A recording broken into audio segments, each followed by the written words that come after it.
네, 논준모연구소 김소장입니다.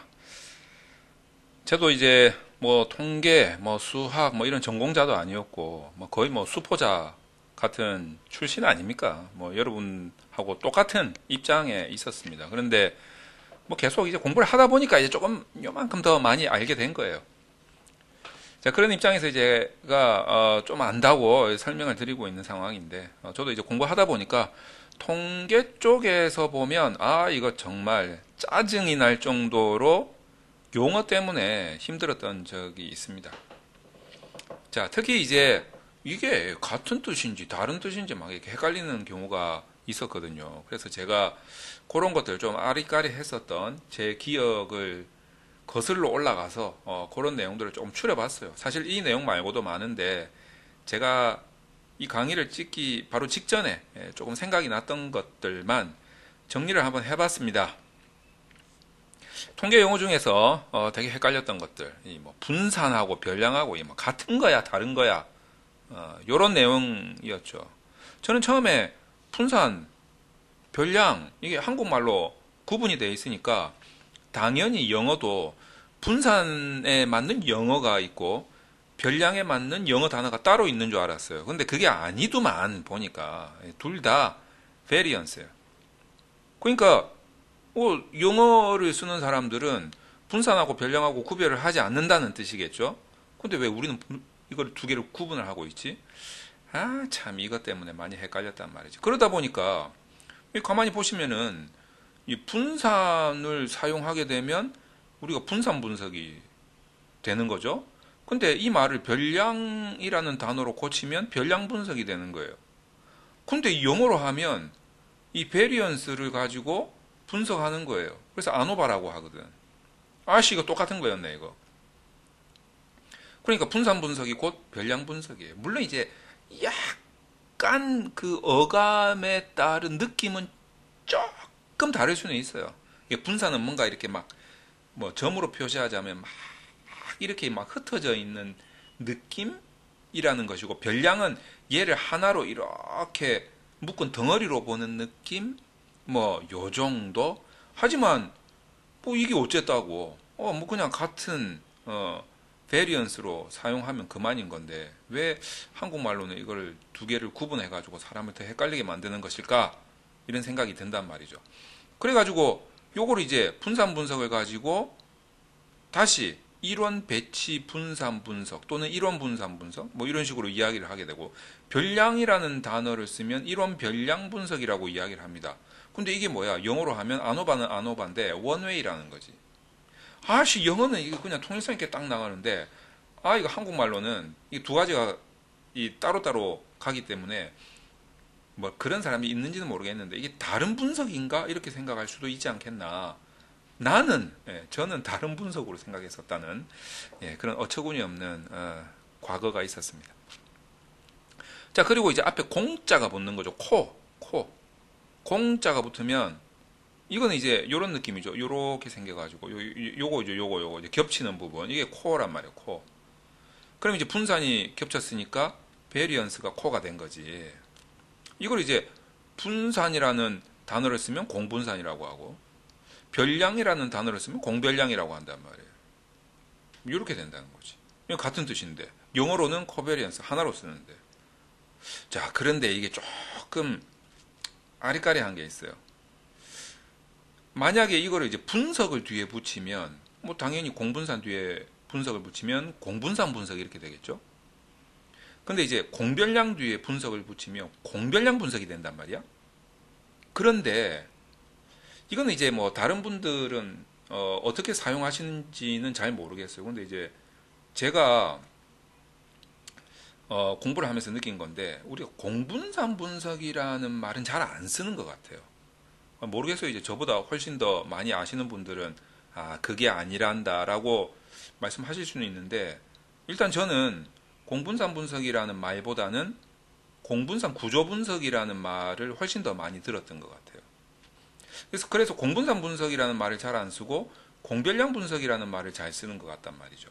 그래서 이제 그러면 요 두 개는 같은 건가? 아니지. 전혀 다른 분석이 되거든. 우리가 이제 공분산 구조 분석은 우리가 흔히 뭐라고 표현을 하냐면 구조방정식 모형이라고 하죠. 구조방정식 모형을 다른 말로 공분산 구조분석이라고 합니다. 왜냐하면 이제 공분산의 행렬이 있거든. 여러 변수들이 이 각각 마치 상관계수처럼 이렇게 결합이 돼가지고 두 개씩 결합이 돼가지고 이렇게 행렬 구조로 된 표가 있어요. 이렇게 이렇게 된 표가 있는데 하나가 더 있어야 되나? 이제 요렇게 되는 거죠. 이렇게 되면 얘가 A, B, C, D, A, B, C, D. 그러면 이제 여러분들 상관 행렬 같은 경우에는 자기 자신의 상관은 1이 되겠죠.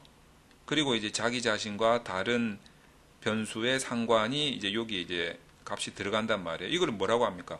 상관 행렬표라고 하죠. 근데 상관계수가 우리 이 뒷페이지에 나옵니다. 상관계수가 이 공분산이 표준화된 게 상관계수거든. 그러니까 상관행렬표는 공분산 값을 다 표준화시켜 가지고 저렇게 적은 거예요. 그러니까 표준화시키지 않았을 당시의 값이 공분산이니까 표준화시키지 않은 값을 집어넣게 되면 여기에는 이제 공분산 값들이 쫙 들어가게 되는 거지. 그것을 공분산 행렬이라고 합니다.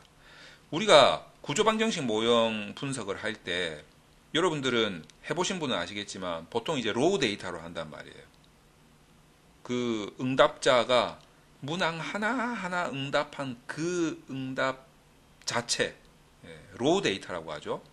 그 로우 데이터를 가지고 구조방정식 모형 분석을 하는데 사실 공분산 행렬을 가지고도 구조방정식 모형 분석을 할 수가 있어요.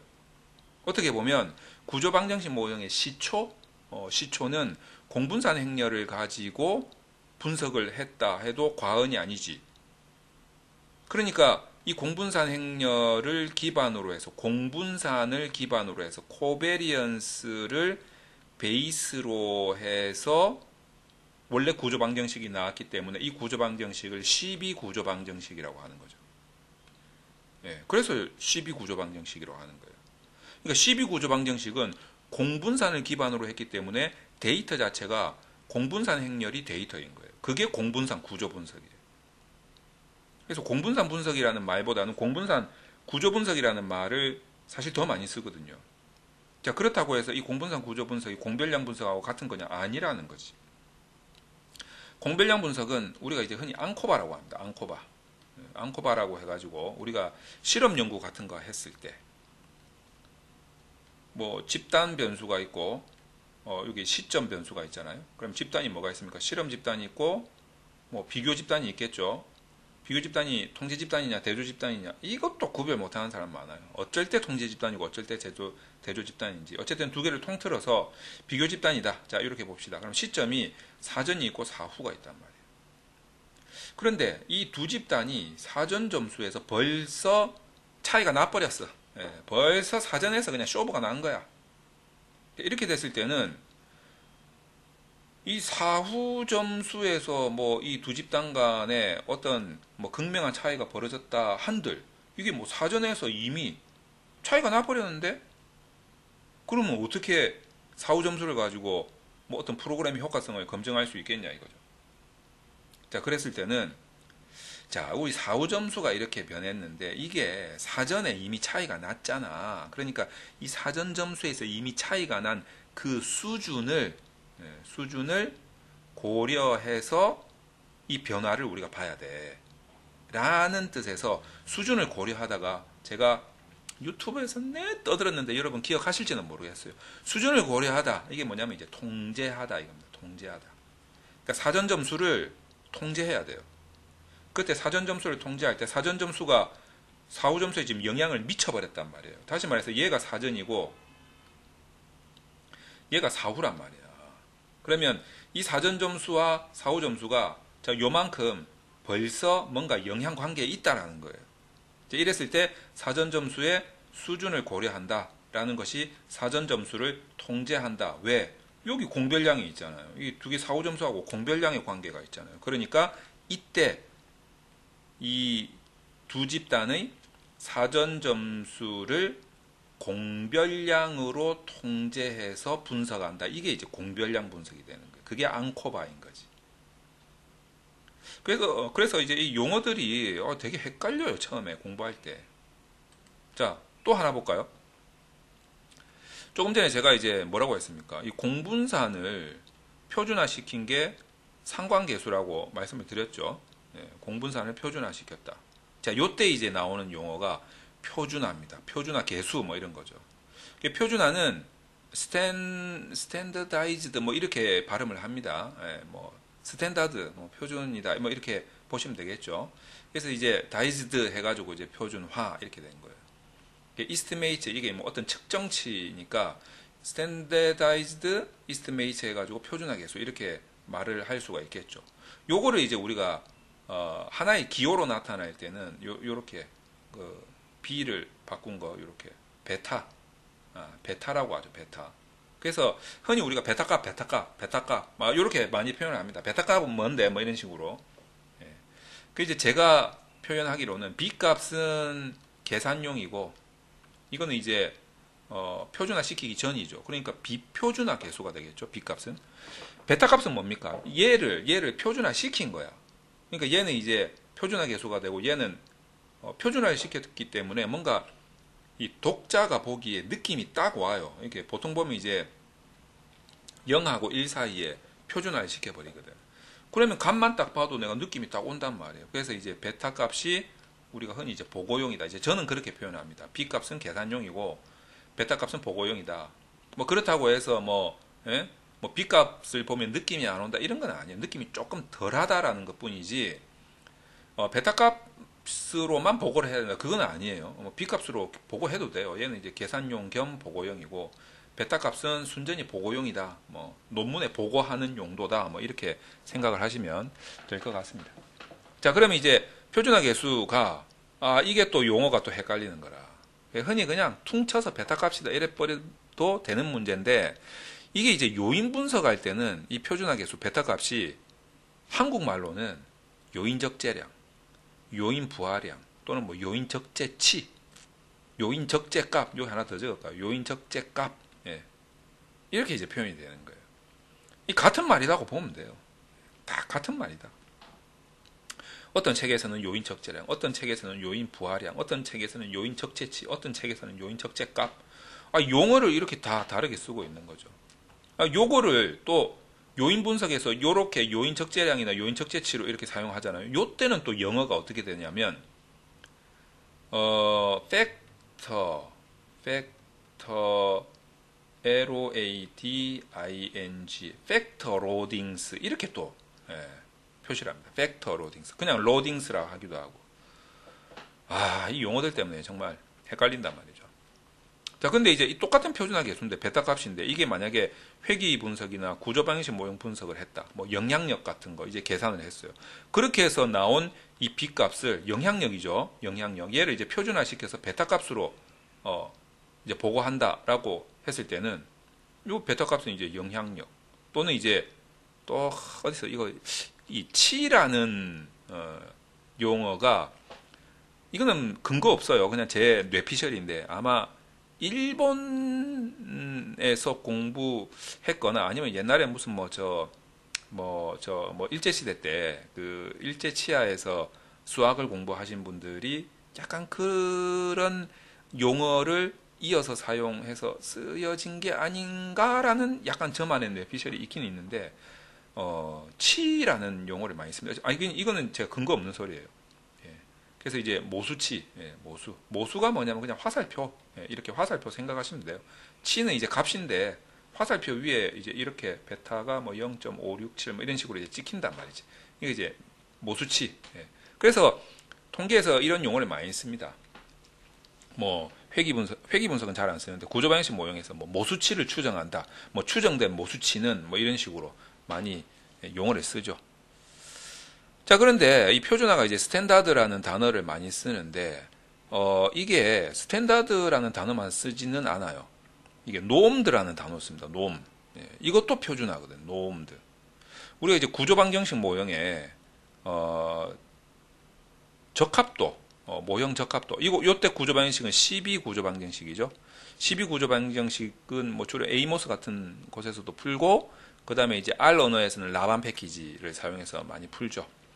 이 적합도를 보게 되면, 카이 제곱값을, 이렇게 카이 제곱값을 자유도로 이제 나눠가지고, 그 값이 뭐 이것도 기준이 뭐 여러 가지지만, 주로 보면 5.0보다 작으면 적합하다. 뭐 물론 다른 적합 지수도 봐야 되겠지만, 그 중에 하나가 카이 제곱을 df로 나눈 겁니다. 다시 말해서 카이 제곱을 표준화 시킨 거지. df로 나눠 가지고 우리가 표준화를 시킨다라고 했을 때는 주로 뭐 나누거나 뭐 루트를 씌우거나 뭐 이런 수학적인 공식을 사용합니다. 요거는 지금 나눈 거죠. 나눠 가지고 df로 카이 제곱 값을 표준화 시켰어요. 그러니까 카이 스퀘어 값을 표준화를 시켰다 해가지고 스탠다드라는 단어를 안 쓰고 놈드라는 단어를 씁니다. 그래서 요 값을 nc 값이라고 하죠. nc. 그러니까 용어가 되게 많아요. 헷갈려요. 자, 그 다음 사례를 한번 보도록 하겠습니다. t 장난 아닙니다. 여러분들 이제 좀 공부하다 보면 이 t 값의 기원을 여러분들이 알게 되실 텐데, 뭐 공부를 하다 보면 알게 돼요. 이게 이제 뭐 어떤 옛날에 어떤 사람이 이제 논문을 써가지고 정규분포 여러분들 정규분포를 아시면 좋은데, 자, 정규분포라는 게 있습니다. 요렇게 생겼어요. 정규분포가 중심극한 이론에 의해 가지고 모집단의 분포는 정규분포다. 뭐 이런 게 이제 뭐 어떻게 보면 검증이 된 거죠. 근데 이제 어떤 학자가 학회에다가 논문을 막 내는 거라. 근데 이 사람이 자꾸 익명으로 내요. 익명도 아니지. 자기가 이제 뭐 스튜던트다 이렇게 해가지고 학생이다 이렇게 해가지고 자꾸 논문을 내는데, 이 사람의 요지가 뭐냐면 이거는 모집단의 정규분포 아니냐. 그러니까 약간 샘플에 해당되는 정규분포 같은 개념이 있어야 된다 해가지고 만든 게 이제 T분포인데, T분포는 여기 요 그대로 이제 제곱해서 들어가기 때문에 약간 더 빼쪽하게 올라가요. 이렇게. 그래서 이제 T분포라는 개념을 만들었어요. 그러니까 너무 훌륭하신 분이잖아. 그래서 당신의 이름이 뭐냐 물어보니까 저 같은 사람이에요. 저는 계속 배우는 사람입니다. 되게 겸손하게 나오는 거지. 저는 스튜던트입니다. 해가지고 이제 이 T 분포에서 나온 이 T 값을 이제 스튜던트의 T다. 뭐 이렇게 여기 있잖아요. 스튜던트의 T다.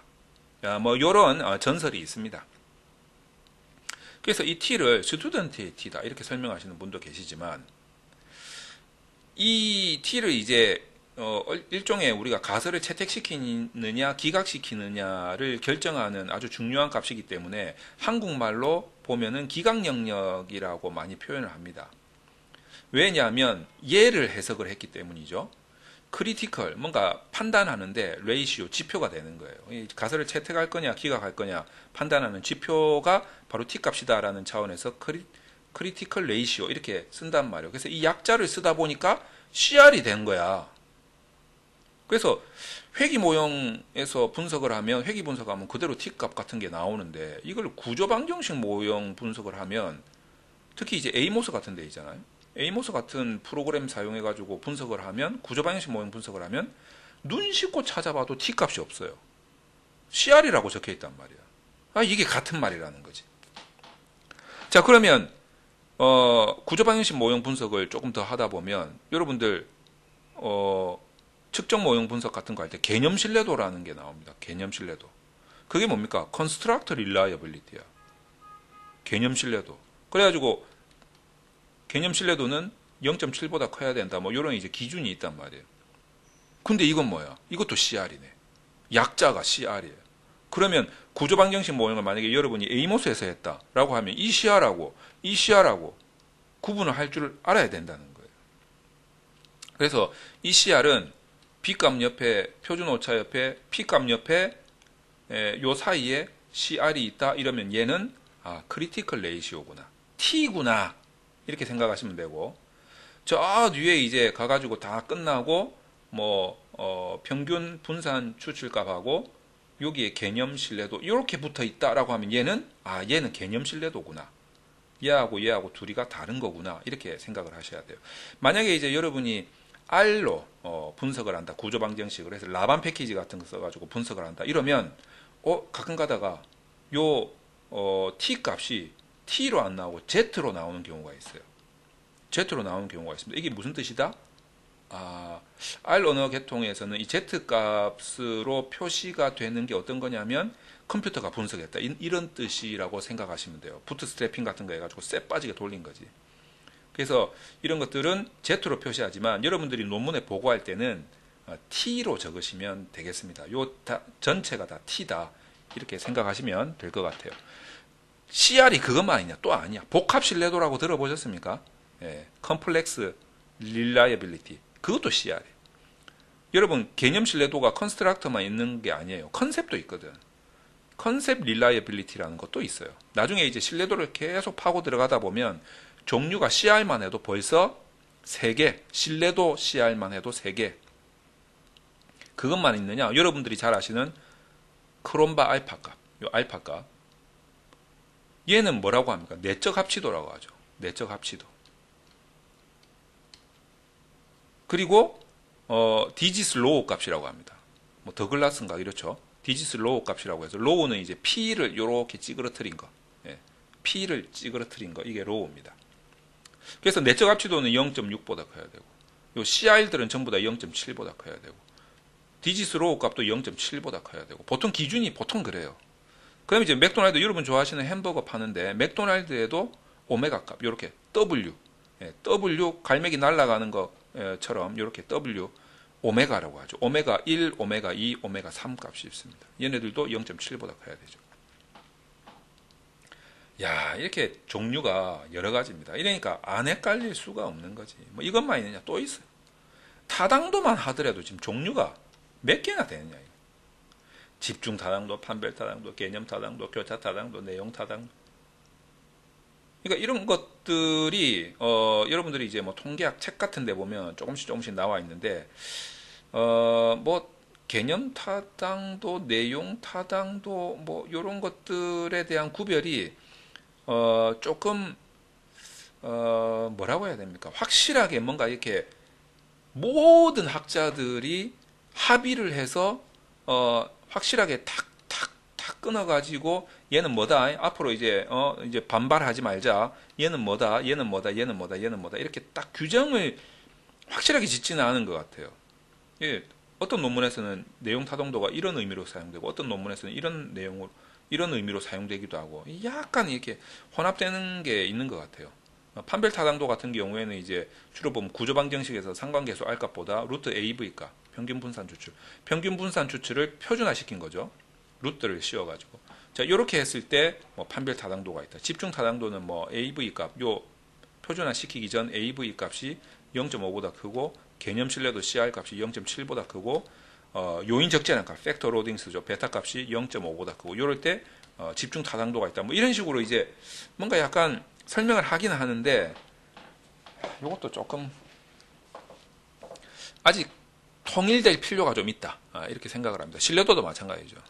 개념 신뢰도 아까 보셨잖아요. CR, Construct Reliability, Concept Reliability, 이런 이제 개념 신뢰도도 있고, 내용 신뢰도도 있고, 이게 뭐 내적 합치도, 내적 합치도, 내적, 오타가 났네. 내적 합치도, 이게 뭡니까? 크롬바 알파 값. 뭐 이런 거죠. 그러니까 신뢰도도 종류가 여러 가지란 말이에요. 이런 것들이 너무 여러 가지가 막 결합이 되어 있으니까 용어 때문에 너무 많이 헷갈려요. 그래서 이런 용어에 대한 교통 정리가 좀, 우리나라는 좀 용어에 대한 교통 정리가 좀 있어야 돼요. 용어가 너무 막 이것저것이 같은 의미인데 너무 혼재돼서 사용되는 경향이 좀 있는 것 같아요. 그래서 제가 뭐 이런 용어들에 대해서는 시간 나는 대로 제가 설명을 또 해드리도록 하겠습니다. 일단 용어가 이해가 되면 내용이 더 빨리 이해가 되는 것 같아요. 자, 그런 차원에서 또 제가 용어 중에서 좀 아리까리하고 좀 헷갈릴 만한 것들이 있으면 이렇게 강좌로 또 올려드리도록 하겠습니다.